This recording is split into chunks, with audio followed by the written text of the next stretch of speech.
Hello दोस्तों, कैसे हैं आप सब। स्वागत है आप सभी का कॉमिक वर्ल्ड चैनल पर। तो चलिए दोस्तों, शुरू करते हैं राज कॉमिक्स में बांकेलाल सीरीज़ का अगला कॉमिक विशेषांक सदाचारी बांकेलाल। सदाचारी बांकेलाल। भगवान शिव के शाप के कारण बांकेलाल जिसका भी बुरा करता है उसका हो जाता है भला, और उससे बांकेलाल को भी होता है अल्प लाभ। एक दिन बांकेलाल अत्यंत दुखी होकर वन में पहुंचा। भगवान होकर इंसान के साथ ऐसी हरकत करते हुए तुम्हें ज़रा भी लज्जा ना आई भोले। कभी तो एक योजना सफल कर दी होती। एक का हक तो बनता है। पहले तो ये सुन ले राहगीर कि मैं भगवान नहीं हूँ। आए, ये किसका स्वर है? मेरा। मैं दुखी आत्मा देवता हूँ। दुखी आत्मा देवता? हाँ, मेरा नाम भोले दुखिया। यहाँ से यदि कोई दुखी आत्मा व्यक्ति गुजरता है तो मैं उसे सही राह दिखाता हूँ। तुमने सही पहचाना। इस समय मैं संसार की सबसे दुखी आत्मा हूँ। मेरा दुख कैसे दूर होगा? दुख बांटने से दूर होता है वत्स बाकेलाल, बस हिम्मत होनी चाहिए। मैं तुझे दुख बांटने की हिम्मत देता हूँ, ये ले हिम्मत। बाकी तुरंत नगर वापस पहुंचा। मैं अपना दुख कहने को बेचैन हो रहा हूँ, परंतु किससे कहूँ? उन सैनिकों से कहता हूँ। बाकीलाल रुक जा, ये तो क्या करने जा रहा है? अपना दुख बांटने का मतलब है तुझे अपने दुख का कारण बताना होगा, और यदि तूने अपने दुख का कारण बता दिया तो तू मारा जाएगा, क्योंकि सबको तेरी धूर्तता का पता चल जाएगा। और बेटा बाकीलाल, अब यदि तूने अपना दुख नहीं बांटा तो देख तेरे शरीर पर दुख की पराकाष्ठा के रूप में कांटे उत्पन्न हो रहे हैं। बाकी वन में वापस लौटा। मैं अपना दुख किसी के साथ नहीं बांट सकता। हे देवता, यह हिम्मत मुझसे वापस ले लो। दी हुई वस्तु मैं वापस नहीं लेता वत्स बाकेला। तू अपना दुख तू मेरे साथ भी बांट सकता है। हे बोले दुखिया, अपने बाल्यकाल में मैं बहुत शरारती था। मुझे शिव ने शाप दिया था कि जिसके कारण मैं जिसका भी बुरा करता हूँ उसका भला हो जाता है और मुझे अल्प लाभ होता है। यही है मेरा दुख। ओह, कांटे गायब हो गए। वत्स बाकेलाल, तेरा दुख दूर करना मेरा कर्तव्य है। तू भगवान महामृत्युंजय अर्थात शिव का जाप कर, तेरा शाप तुरंत कट जाएगा। यह जाप दिन में केवल 2 बार ही करना है बस बाकेलाल, और जाप की विधि बहुत ही सरल है। कृपया बतावें। स्नान करके चंदन का तिलक लगाकर महामृत्युंजय जाप करना है। स्थान तक मैं पहुंचा दूंगा, किंतु सावधान, जाप बीच में छोड़ा तो भूत पिशाच जैसी शैतानी शक्तियां तुझे लग सकती हैं। अतः मंत्र तभी शुरू करना जबकि उन्हें पूर्ण कर सको। जा बाकेलाल, वो रहा आसन लगाने का स्थान। भगवान तेरा भला करेंगे। अरे परंतु जाप का मंत्र तो बताओ। पहले आसन ग्रहण कर लो वत्स बाकेलाल, अन्यथा मंत्र पोथी का भार उठा ना पाओगे। जैसा आप कहते हैं मैं वैसा ही करता हूँ। 2 मंत्र चुटकियों में पढ़ लूँगा। हे दुखी आत्मा देवता, अब जाप का मंत्र दे दो। मैं शीघ्रता से उस शाप से छुटकारा पाना चाहता हूँ। अवश्य बाकेलाल। इस मंत्र पोथी में लिखा है जाप का मंत्र। इसमें मंत्र लिखा है? यह सारे संसार की जन्म पत्री। किंतु शाप से छुटकारा पाने के लिए तो मैं इस मंत्र को पढ़कर ही रहूँगा। अच्छा बाकेलाल, मैं चलता हूँ। इस मंत्र के समाप्त होते ही दूसरा मंत्र स्वमेव प्रकट हो जाएगा। क्या?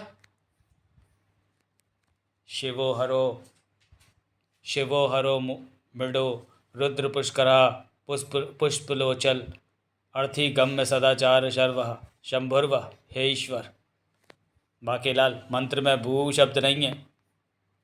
कोकला छिपा की जिम में रात आई रे, जड़ा आगे पीछे देखे औंधी शामत आई रे। ही पोती वाले की ही शामत आएगी। अरे ये कौन लोग आ गए? हम भूत पिशाच है। यदि तूने जा बीच में छोड़ा तो हम में से एक तुझे लगेगा। अरे सांझ हो रही है। झींगा लाला हूँ, भींगा लाला। बंदा ये बिंदास है, इसमें कुछ खास बात है। और अभी तो मैं पहला मंत्री आधा भी नहीं पढ़ पाया हूँ। हम में से इसको कौन लगेगा? झींगा लाला हूँ। बोलो, किसे है सीकड़ी पसंद, किसे है कीकड़ी पसंद? कोई मिल गया, मेरा दिल गया, कोई मिल ही गया। भूत प्रेत पिशाच नृत्य में व्यस्त हैं। बाकीलाल भाग, कहीं इनमें से कोई भूत लग गया तो लेने के देने पड़ जाएंगे। अशर्फी अशर्फी करती है, क्यों अशर्फी पे तू मरती है? अब वर्षा कर दूँ अशर्फियों की जो तू हो जाए मेरी। बाकेलाल दुखी आत्मा देवता के मंदिर से होकर गुजरा तो बस बाकेलाल, मैं समझ गया कि तू जाप का मंत्र पूर्ण नहीं कर पाया। अब तू सदाचारी का व्रत निभाएगा, तभी तेरा भला होगा। तुझे गड़ा खजाना मिलेगा। इस व्रत में सभी बैर भाव भुलाकर कल्याणकारी कार्य करने होंगे। ये भी करके देख लेता हूँ। दिल खो गया हो गया किसी का, अब रास्ता मिल गया उसकी बाम्बी का हिस्सी फुस्सी। अरे बाप रे, नाग नागिन। शुक्र है दोनों बाम्बी में चले गए, जान बची। हिस्सी फुस्सी, मैं तुझको भगा लाया हूँ तेरे घर से, तेरे पिताश्री के डर से। बाकेलाल ने स्नान ध्यान के पश्चात सदाचारी व्रत आरंभ कर दिया। आज से मैं केवल कल्याणकारी कार्य ही करूँगा। हर हर महादेव। लीजिए महाराज, प्रसाद ग्रहण कीजिए। आज से मैंने सदाचारी व्रत आरंभ किया है। जय भोले। ये तो वही बात हुई महाराज की 900 चूहे खाकर बिल्ली तीर्थ को चली। क्या मतलब सेनापति? मेरा मतलब है महाराज कि अब विशालगढ़ की ओर सिर उठाने वाले संकटों की भी खैर नहीं। बाकेलाल, लाओ मुझे भी प्रसाद दो। अवश्य सेनापति। अच्छा महाराज, मैं वन में शिव स्वरूप सर्प के दर्शन करने और उसे दुग्धपान कराने जा रहा हूँ। चलो इसी बहाने सर्पों को भी सर्प के दर्शन हो जाएंगे। मेरा मतलब है बाकेलाल जी, सर्पों से ज़रा दूर ही रहना। अरे मेरी एक चप्पल कहाँ गई? बताओ, महल के राज मंदिर में से भी चप्पल चोरी हो गई? ये तो किसी शातिर का काम लगता है। बाकेलाल वन में जा पहुंचा था। दर्शन दो सर्प महाराज, मोरी अखियाँ प्यासी रे।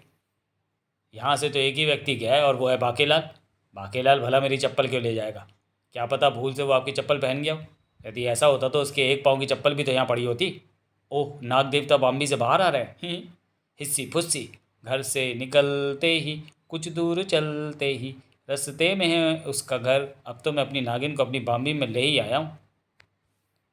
इससे पहले कि नाग पूरी तरह से बाम्बी से बाहर आ जाए, कुचल डालता हूँ इसका फन। नागिन के दुष्ट बाप ने एक दुष्ट इंसान को दे दिया है मुझे मारने का ठेका। हिस फुस, अजी क्या हुआ? थोड़ा बाहर किसको, मुझे बाहर आने दो।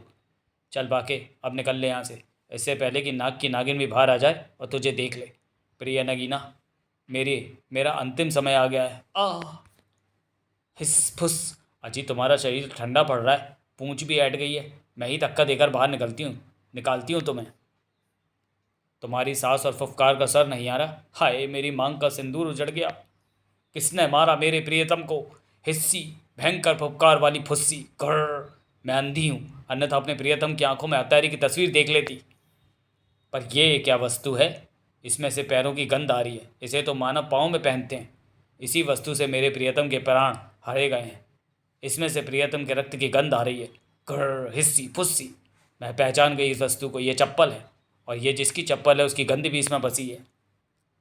कुश्ती उत्सव महाराज, आज कुश्ती प्रतियोगिता का उद्घाटन करेंगे। वो जिसकी चप्पल है वही हत्यारा है, हिस्सी फुस्सी, और उसकी गंध मैं करोड़ों मानवों में भी पहचान लूँगी। मुझे गंध मिल रही है। ओह, वही गंध इधर से भी आ रही है। ओह, ये तो कोई सवारी है। यहाँ घोड़े की भी गंध आ रही है। ये रथ होगा। मैं पहले अंधी नहीं थी, इसलिए इन सब वस्तुओं को पहचानती हूँ। ये सवारी अवश्य उसी बेरहम हत्यारे की है जो राजा ही है। वो अवश्य इसी में बैठकर यहाँ आया होगा और अब लौटेगा भी। हिस्सी, भयंकर फुस्सी। चलो भाई, वापस महल चलो। महाराज को रथ में जाने से रोको। अरे बाकेलाल, कब से ढूंढ रहे थे इस चप्पल चोर को, और अब ये डंडा लिए दौड़ा आ रहा है रथ की ओर। कहीं महाराज को डंडा मारने तो नहीं आ रहा?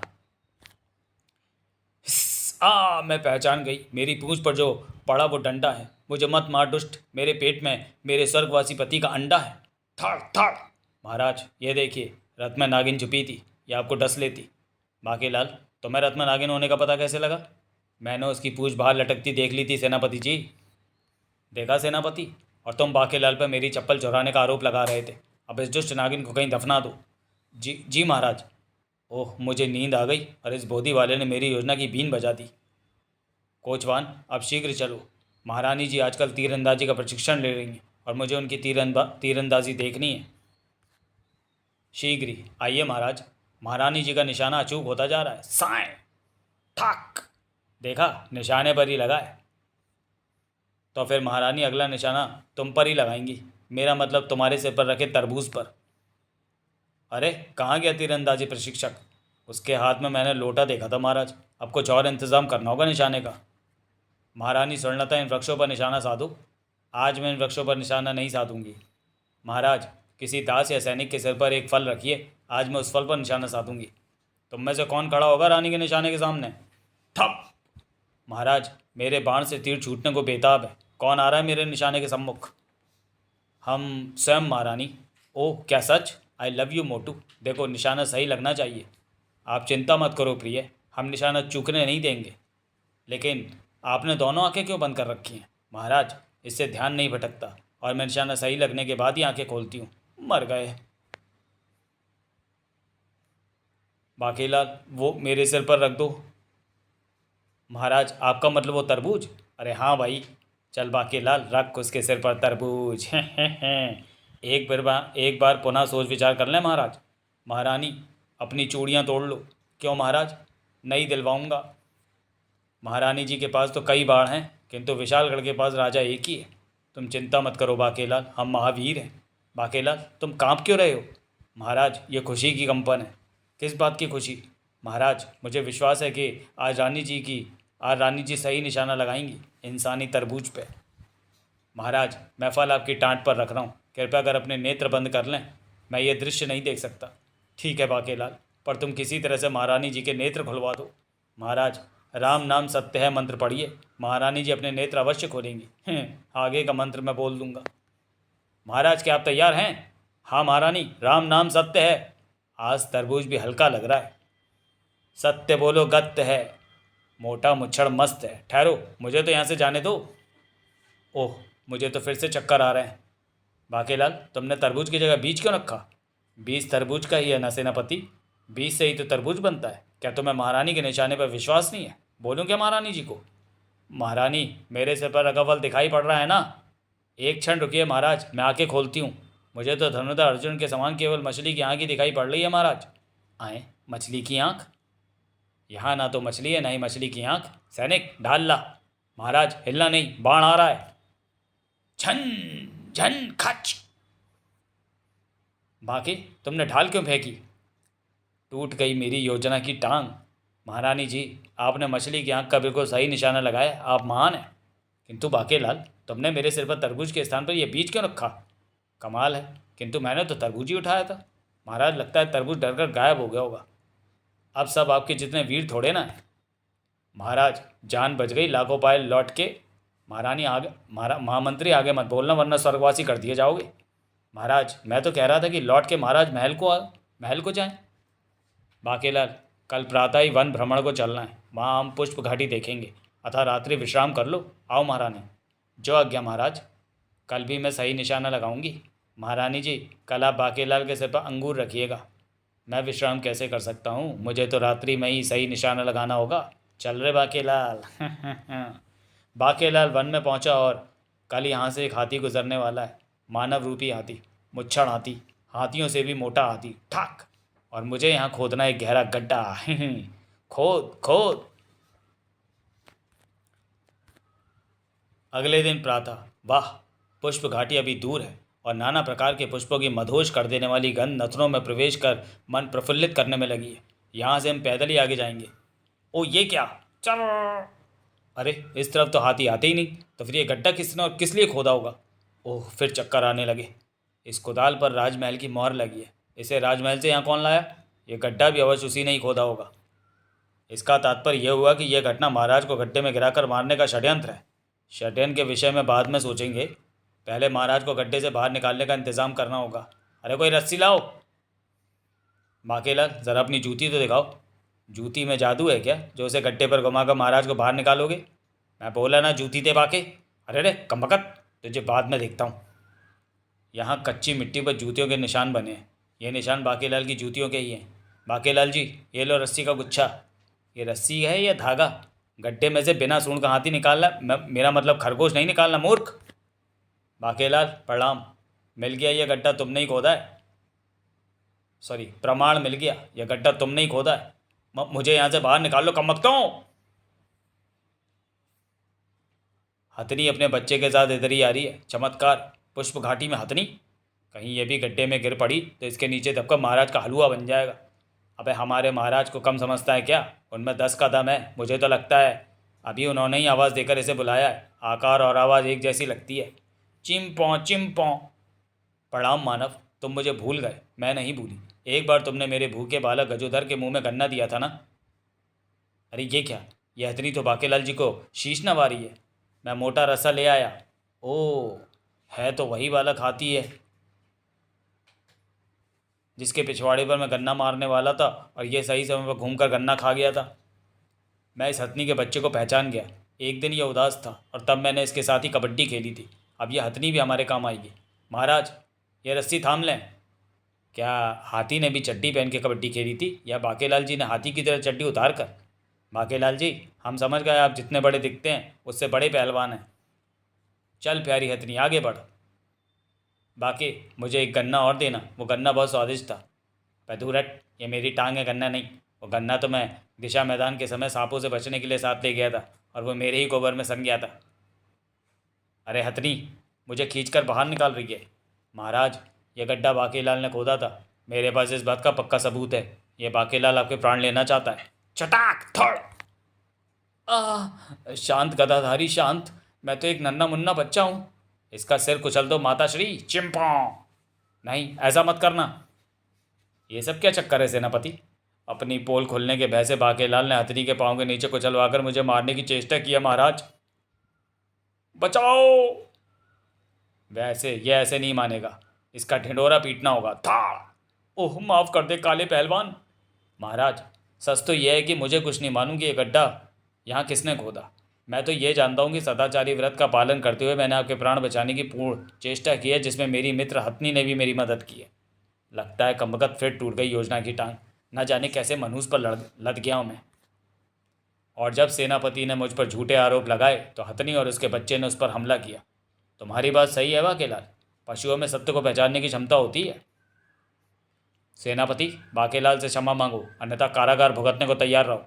मुझे क्षमा कर दो बाकेलाल, मैं तुम्हें देख लूँगा। Kit kit. क्या मतलब? मतलब यही कि जब भी मेरे मन में किसी महापुरुष को देखने का विचार आया तो मैं तुम्हें देख लूँगा। और घर का मतलब? वो तो मैंने अपने कमीनेपन पर शर्मिंदा होकर की थी। और किटकिट का मतलब? जब किसी की इतनी कच्ची हो जाए तो क्या वो किटकिट भी ना करे? ठीक है सेनापति, मैंने सदाचारी व्रत लिया है। जा, मैंने तुम्हें क्षमा किया। कुछ देर पश्चात बाकीलाल जा पहुंचा अपने मनपसंद वृक्ष पर। यह हो क्या रहा है बेटा बाकीलाल? आखिर ये रहस्य है क्या? मैं षड्यंत्र करूं और मुझे ही पता ना हो? यदि षड्यंत्र ही करने होते तो फिर सदाचार का व्रत क्यों लेता? मैंने राजा विक्रम सिंह को मारकर विशालगढ़ का राजा बनने के लिए बहुत से षड्यंत्र किए, किंतु इस वक्त तो मैं परोपकार के कार्यों में लगाऊं, फिर मेरे हाथों षड्यंत्र क्यों हो रहे हैं? ऋषिवर, कृपया फल स्वीकार करें। मैं नेत्रहीन सही, किंतु तू क्या समझता है बाकीलाल कि मैं अंधा हूं? षड्यंत्रकारी के मन को पढ़ नहीं सकता? अरे बाप रे, इसका स्वर तो घनकर जैसा है। मेरा नाम ऋषि तीव्र सर पोल खोलाचार्य है। मैं मन को पढ़ने में सक्षम हूँ बाकीलाल। और अब मैं चला राजा विक्रम सिंह के पास। अरे बाप रे, इसकी वाणी तो कोसों दूर तक कोई भी सरलता से सुन सकता है। और यह आगे बढ़ते ही जा रहा है। ये तो मरवा देगा मुझे, ये मेरी पोल खोल देगा। राजा विक्रम सिंह, तेरे साथ जो षड्यंत्र हो रहे हैं, उन षड्यंत्रों में तेरे प्राणों पर भी आ बनेगी। ये कांटे ऋषि पोल खोलाचार्य के आगे बढ़ने का मार्ग अवरुद्ध कर देंगे।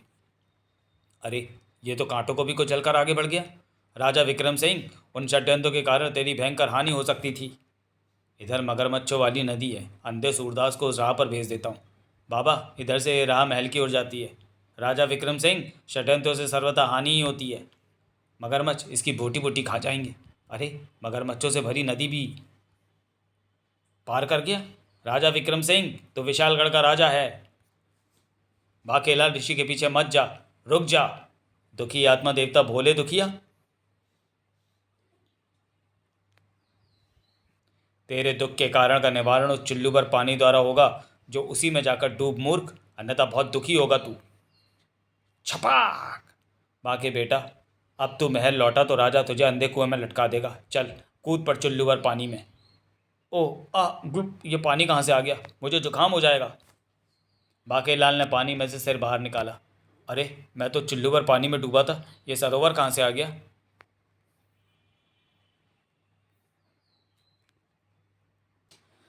सेठ जी, स्नान पूर्ण हो गया हो तो तौलिया लाऊं शरीर पहुंचने के लिए? अरे, मैं वहाँ भी हूँ। मेरा मतलब वहाँ मेरा हमशक्ल स्नान कर रहा है। ये विशालगढ़ तो नहीं लग रहा। मैं कहाँ गया हूँ? ये सब क्या हो रहा है बेटा बाकेलाल? पहुँचो। जी सेठ जी। अरे, ये तो मोटा मुच्छड़ है, राजा विक्रम सिंह।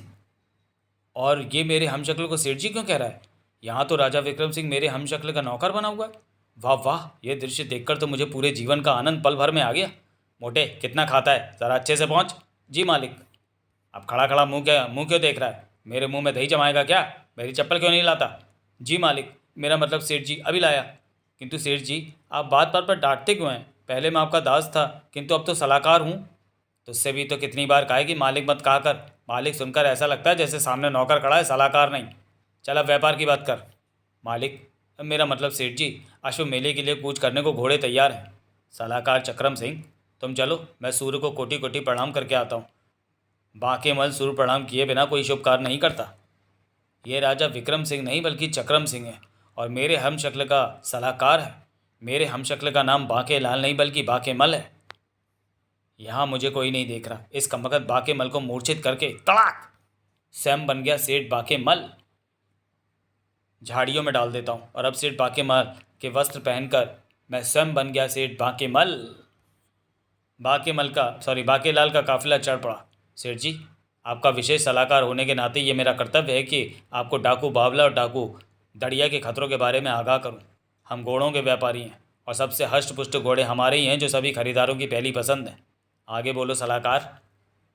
मालिक, डाकू बावला हमारे काफिले को अवश्य लूटने की चेष्टा करेगा क्योंकि वो अच्छी नस्ल के घोड़ों का प्रेमी है। यदि उससे बच गए तो डाकू दड़िया घोड़ों के विक्रय से प्राप्त हुआ धन नहीं छोड़ेगा क्योंकि वो धन का लोभी है। मोटे, तू मेरा सलाहकार है। डाकुओं से निपटने के विषय में तू सोच मुच्छड़। यदि एक भी घोड़ा या धन लुटा तो तेरा सिर कलम करके चौक पर लगवाऊंगा मनहूस। मालिक, आपने फिर डांटा। तूने भी तो फिर मालिक कहा। सावधान, डाकू बावला अपने दल बल के साथ आ गया। तिगड़ तिगड़ तिगड़ तिगड़ तिगड़। मोटे को नौकर के रूप में देखने की सारी प्रसन्नता इस कमबख्त डाकू बावला को देखकर फुर्र हो गई। अपने अपने हथियार बाहर निकालो। तलवारें तो डाकुओं के पास भी हैं और वो गले काटने आ भी रहे हैं। हे भगवान, तूने इंसानों की गर्दनों को कछुए जैसा क्यों नहीं बनाया? खतरा देखते ही हम अपनी गर्दन अंदर घुसा लेते। अब इन सारे घोड़ों का मालिक मैं हूँ। तू चाहे तो इनकी लीद ले जा सकता है। हा हा हा हा। वाह वाह सरदार, क्या बात कही। ठहरो डाकू बावला, तुम जिन्हें घोड़े समझ रहे हो वो वास्तव में गधे हैं। क्या तुम गधे लूटोगे? ये देखो। मैं भी देखता हूँ। अरे, ये तो सबके सब गधे हैं। ढाँचू। वापस चलो। अरे डाकू बावला, लीद तो साथ लेते जाओ।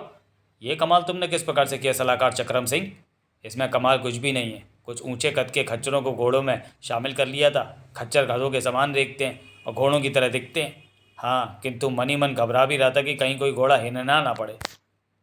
वाह, तुम्हारी इस सूझबूझ पर तुम्हें भारी पुरस्कार मिलना चाहिए। महल पहुँच कर दूंगा। चलो साथियों, आगे बढ़ो। डाकू बावला ने दूसरा काफिला रोक लिया। ये घोड़े मुझे दे दे कालिया। ये तो खच्चर है डाकू बावला। ये देखो। ढाँचो ढाँचो।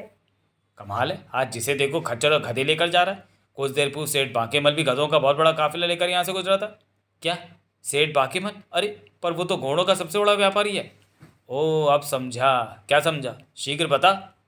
यही कि सेठ बांकेमल के सलाहकार चक्रम सिंह ने मुझसे 20 खच्चर क्यों खरीदे थे। उसने अवश्य तुम्हें भ्रमित करने के लिए उन खच्चरों को अपने घोड़ों के बीच मिला दिया होगा। अपने घोड़े बेचकर धन एकत्रित करके सेठ वापस भी तो उसी मार्ग से ही लौटेगा। चलो, उसका सारा धन लूट लेंगे। जान बची। कुछ देर पश्चात। ठहरो, ये क्या? सेठ बांकेमल तो अपने सलाहकार चक्रम सिंह के साथ हमारी ओर ही बढ़ा आ रहा है। ठहरो, ये क्या? सेठ बांकेमल तो अपने सलाहकार चक्रम सिंह के साथ हमारी ओर ही बढ़ा आ रहा है।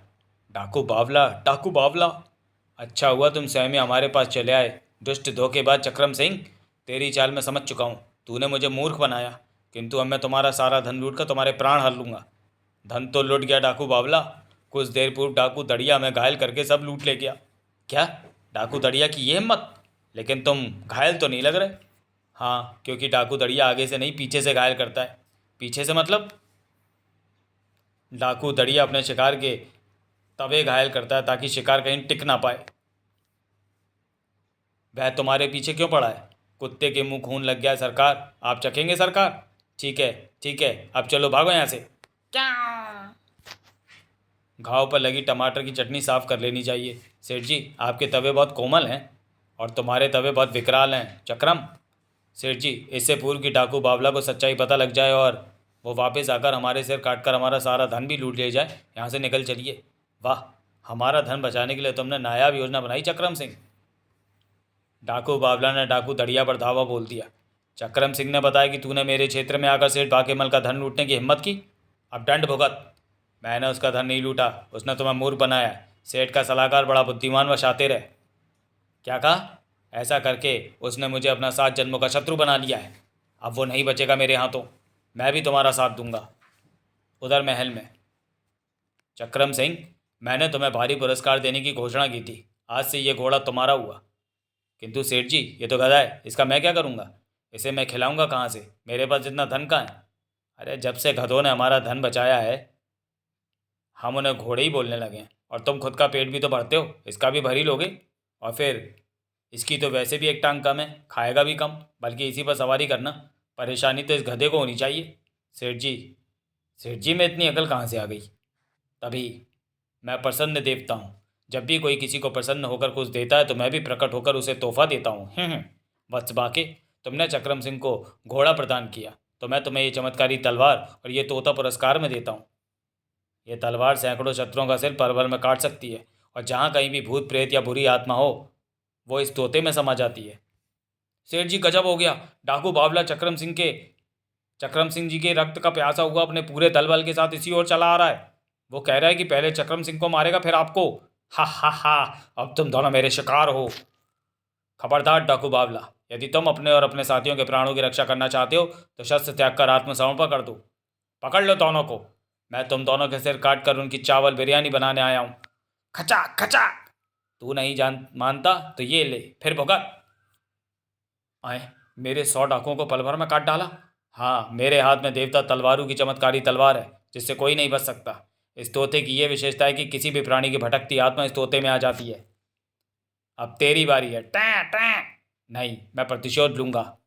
तेरा अंत करने के लिए चाहे मुझे 7 जन्म ही क्यों ना लेने पड़े, और जन्म ना लिए तो चाहे भूत बनकर ही सही, बदला अवश्य लेने आऊँगा। तभी एक स्वर गूंजा, बाकेलाल, मैं दुखी आत्मा भोले दुखिया बोल रहा हूँ। तूने जिस बाके मल को मूर्छित कर दिया था उसे होश आ गया है, वो इधर ही आ रहा है। इस तोते को ले और महल के सरोवर में कूद जा। चक्रम सिंह, ला तोता मुझे दे। बाकेलाल तोते के पिंजरे से ही सरोवर में कूद गया। छपाक। अरे, वो तो बिल्कुल मेरे जैसा था। राजा विक्रम सिंह, इससे पूर्व कि तू किसी भयंकर षड्यंत्र में फंसकर मारा जाए, मैं तुझे बता देना चाहता हूं कि मैं तुझे बताने दूंगा तब बताएगा ना दुष्ट। चिंपो बचाओ। अरे ये बाकेलाल जी को क्या हो गया? वो पागल हाथी पर सवार है। हाथी उस ऋषि को कुचल डालेगा। रोको हाथी को। मेरी राह रोकने की चेष्टा मत करना। बाकेलाल, ये तुम क्या कर रहे हो? इस हाथी को रोको। अब ये तेरा सिर कुचलने के पश्चात ही रुकेगा। हा हा हा। चिंपो बचाओ। थाड़। चिंपो बचाओ। हा हा हा आ। चिंपो बचाओ। तुझे मारकर आज मेरा बदला पूरा हो जाएगा। तभी अरे रे, ये मुझे क्या हो रहा है? अरे, एक और बाकेलाल। ये बाकेलाल का भूत है जो चुल्लू पर पानी में डूबने पर अपनी काय से निकल गया था और बाकेलाल के शरीर पर पूरी तरह मेरा अधिकार हो गया था। चिंपो, इसने मुझे जबरदस्ती सना हुआ गन्ना खिलाया था। कह रहा था कि गन्ना खाने से हाथी वश में हो जाते हैं, किंतु इसकी आत्मा निकलकर कहाँ चली गई थी और अब वापस कैसे आ गई? और ये तो वही तोता है, अपने पूर्व जन्म में राजा विक्रम सिंह ने मुझे इसी तोते में कैद कर दिया था। ये तोता बाकेलाल को कहाँ से मिल गया? राजा विक्रम सिंह से बदला लेने के लिए मैं बड़ी मुश्किल से तो इस तोते की कैसे आज़ाद हुआ था। एक बार तोते को कब्ज हो गई थी तो इसके अधिक जोर लगाने से मैं इसके शरीर से बाहर निकल गया था। तोता उड़ गया। Time time. बाकेलाल भी इस समय एक भूत ही है, किंतु मैं केवल उन्हीं भूतों को पकड़ता हूँ जिनकी काया नष्ट हो चुकी हो। बाकेलाल का भूत हाथी की पीठ पर मूर्छित पड़ी अपनी काया में समा गया। बाकेलाल, ये सब क्या चक्कर था? चक्कर मैं बताता हूँ महाराज। मैं वही बताने तो आ रहा था कि आपके साथ पिछले दिनों जितने भी षड्यंत्र हुए वो बाकेलाल के शरीर में छुपे डाकू बावला के भूत नहीं बाकेलाल के हाथों करवाए थे। वो पूर्व जन्म से आपका शत्रु था, इसलिए अवसर पाकर भूत बाकेलाल के शरीर में घुस लिए। बाकेलाल चूंकि सदाचार व्रत का पालन कर रहा था, इसी व्रत के प्रताप से आपको भूत के षड्यंत्रों से बचाया भी स्वयं बाकेलाल ने। यह भी सदाचार व्रत का प्रताप ही था कि बाकेलाल अपने पूर्व जन्म में जाकर वह तोता लेकर आया, अन्यथा डाकू बावला की आत्मा आपका अंत कर देती। तो क्या वह भूत मोटे मुच्छड़ का अंत करने आया था? बाकेलाल, दे पुच्ची, काश ये रहस्य मुझे पहले पता चल जाता तो मैं खुद ही तोते की गर्दन मरोड़ देता। समाप्त। तो चलिए दोस्तों, वीडियो को यहीं समाप्त करते हैं और मिलते हैं बाकेलाल सीरीज़ के अगले कॉमिक विशेषांक बेदी और बोधी में। तब तक के लिए धन्यवाद।